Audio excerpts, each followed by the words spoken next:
জগদ্ধাত্রী পুজো ষষ্ঠীর সকালে একটা কাজের উদ্দেশ্যে বেরিয়ে পড়লাম। কাজটা ছিল এই পুজো প্যান্ডেলের সামনে। আগের ভিডিওতে তোমাদের দেখিয়েছিলাম এই পুজো প্যান্ডেলটা যেখানে জগদ্ধাত্রী পুজো হবে। আমাদের কাজটা ছিল এই 200 ফিট রাস্তায় যেখানে আলপনা করব আমরা। যেহেতু পুরো রাস্তাটা আলপনা করতে হবে তাই মাঝ বরাবর থেকে লাইনটা কেটে নিলাম। লাইনটা করে নেওয়ার পরে এবার চকের মাধ্যমে আমরা ড্রয়িংটা করে নিলাম। একটানা যেহেতু কাজ করতে হবে তাই আমরা টিফিনটা করে নিচ্ছি। ক্লাবের থেকেই আমাদের এই খাবারটা দেওয়া হলো। মিয়মোর থেকে খাবারটা বেশ টেস্টি ছিল।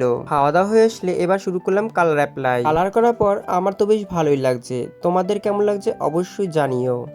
প্রথম আলপনাটা শেষ হওয়ার পর এবার শেষ হলো দ্বিতীয় আলপনাটা। সকাল থেকে শুরু করে রাত হয়ে গেল কিন্তু আমাদের কাজই শেষ হচ্ছে না। যেহেতু একদিনে শেষ করব তাই চাপ করে করতে হচ্ছে। সকাল থেকে রাত পর্যন্ত করছিলাম তাই ভালো লাগছিল না আর। এটা ছিল গেটের মুখ এবং এখান থেকে ওই মাথা পর্যন্ত পুরোটাই আমাদের আলপনা করতে হবে। এটা হচ্ছে আমাদের থার্ড আলপনা। এই কাজটি পুরো ভিডিওটা আমি পরের ভিডিওতে দেখাবো।